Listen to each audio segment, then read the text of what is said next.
Sauveur qui vous aime, venez-y là briser vos fers. Il veut vous recevoir lui-même, ses bras vous sont ouverts. Oh, quel beau jour, Sauveur fidèle, qu'en nous appuyant sur ton bras, dans la demeure paternelle,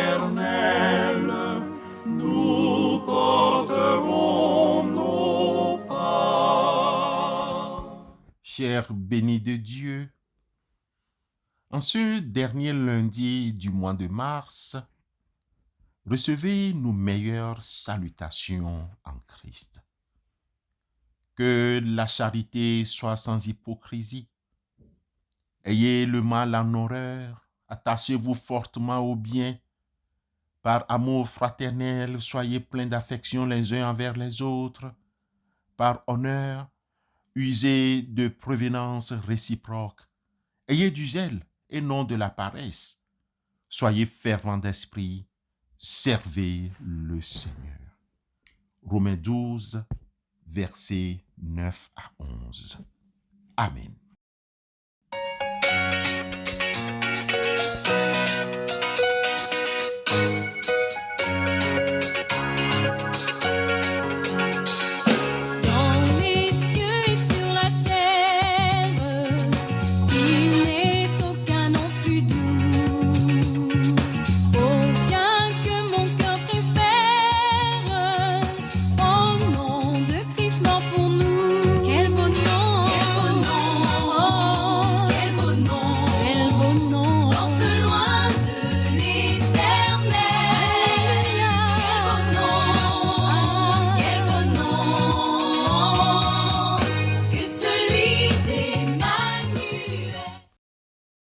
Chers frères et sœurs en Christ, aujourd'hui, ouvrons nos Bibles au livre d'Éphésiens chapitre 4, le verset 31.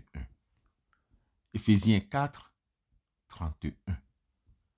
Que toute amertume, toute animosité, toute colère, toute clameur, toute calomnie et toute espèce de méchanceté disparaissent du milieu de vous. Bien-aimés, ce verset nous donne un aperçu crucial d'une vie de famille chrétienne. Il nous présente les caractéristiques pour cultiver un foyer rempli d'amour, de paix et de pardon. En cette semaine sainte, quelles sont les principales sources d'amertume et de colère dans les foyers? Comment pouvons-nous cultiver un esprit de pardon et de bienveillance envers les autres membres de notre famille? Quelles sont les pratiques que vous pouvez mettre en place pour fortifier les liens familiaux et vivre une vie de foi en famille? Comme vous le savez, le foyer ou la famille est un lieu où l'on devrait se sentir aimé et accepté. Mais parfois, la rancœur et l'amertume s'infiltrent. L'amertume est une saveur désagréable. On la retrouve dans certains aliments comme le café, le chocolat noir, les agrumes, le chicon. Dans certains foyers, des paroles blessantes, des actes de trahison ou de blessures du passé peuvent laisser des traces profondes. Ce sont des amertumes qui provoquent la colère ou des soucis. Bien-aimés, avec une telle situation, pouvons-nous avoir un foyer sans colère? Oui, la colère est une émotion naturelle. Elle est destructrice si elle n'est pas gérée correctement. Les cris, les insultes, les disputes créent un climat de peur et d'anxiété dans le foyer. une situation à éviter à tout prix, car elle n'offre pas la santé ni la paix du cœur. Ainsi donc, mes frères et sœurs bien-aimés, que chacun soit prompt à écouter, lent à parler, lent à se mettre en colère, nous recommande l'apôtre Jacques dans son chapitre 1, le verset 19. Qu'en est-il d'un foyer sans calomnie? La calomnie est une accusation fausse et intentionnelle portée contre quelqu'un dans le but de lui faire porter ou bien de porter atteinte à sa réputation. Elle se distingue de la diffamation, qui est une accusation diffusée, même si elle est grave. Vis-tu dans un foyer où la calomnie, la diffamation règne?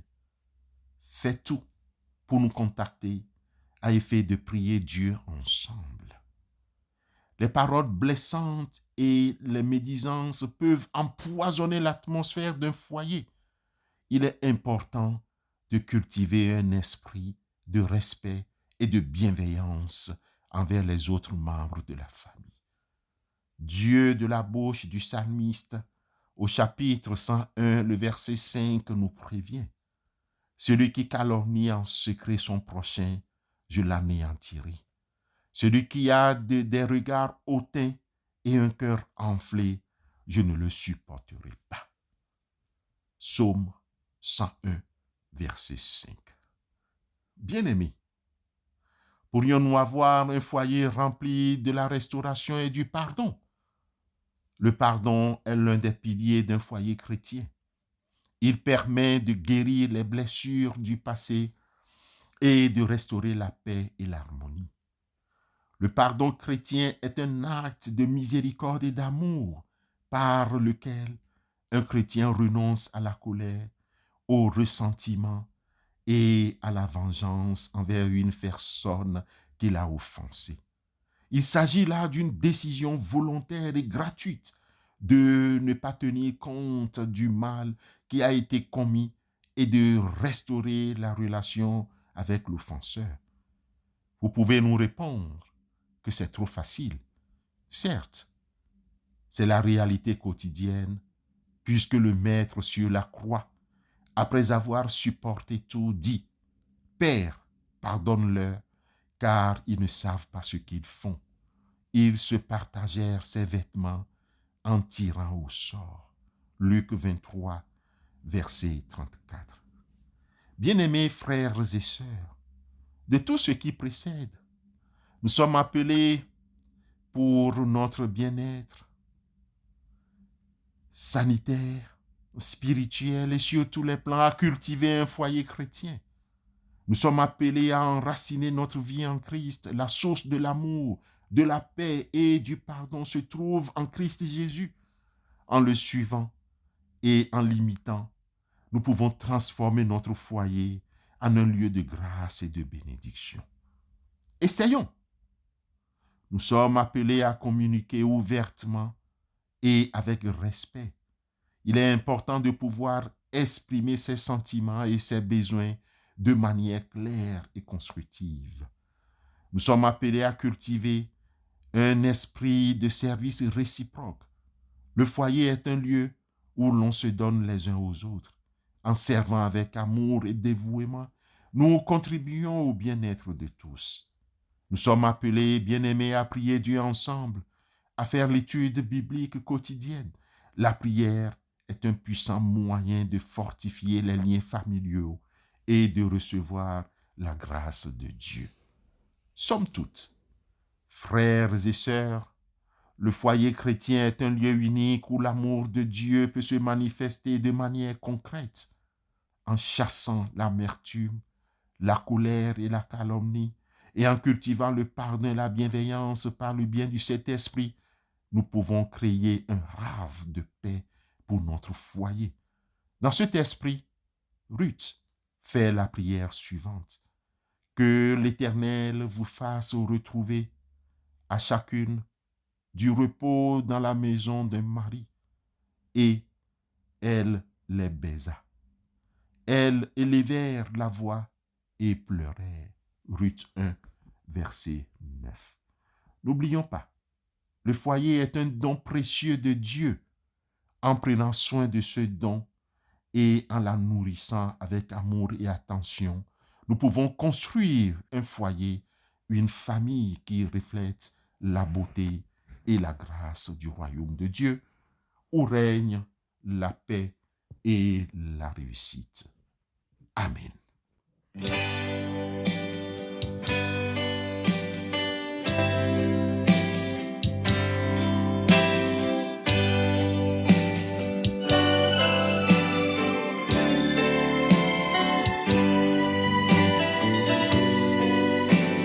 Christ est la paix recherchée de mon âme.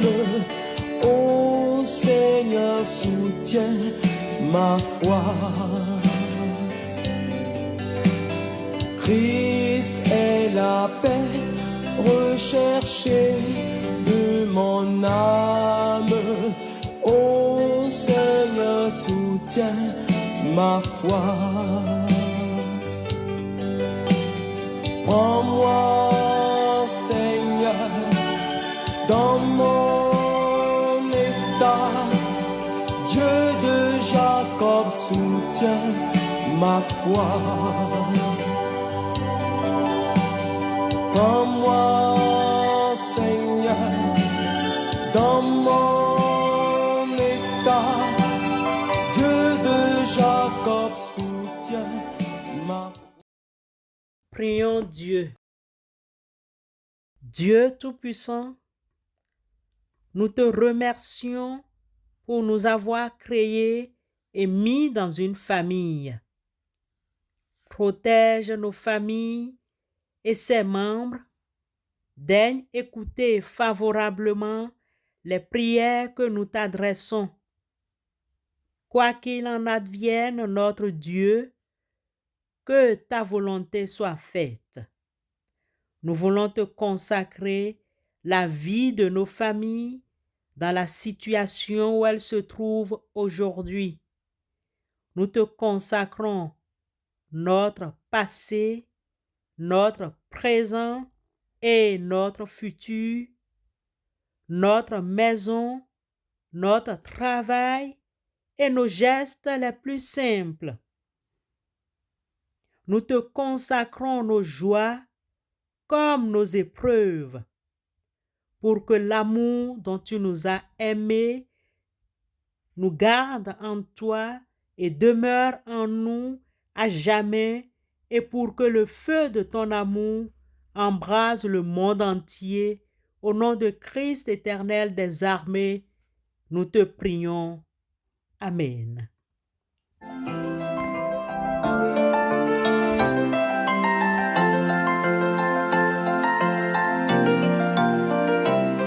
Bénis le Seigneur, ô mon âme, n'oublie aucun de ses bienfaits. Bénis le Seigneur, ô mon âme, bénis le Seigneur à jamais. Ainsi tu me vois, Seigneur, comme une nuit d'hiver, sans étoiles et sans vie. Mais la nuit la plus froide peut faire naître le jour, des jours de peur, des jours d'amour. Bénis le Seigneur, ô mon âme, n'oublie aucun de ses bienfaits. Bénis le Seigneur, ô mon âme, bénis le Seigneur à jamais. Par la résurrection de son Fils, que l'Éternel des armées nous donne sa paix, qu'il nous donne toujours la joie familiale, que rien, même par la mort, ne pourra nous ravir au nom de Christ. Amen.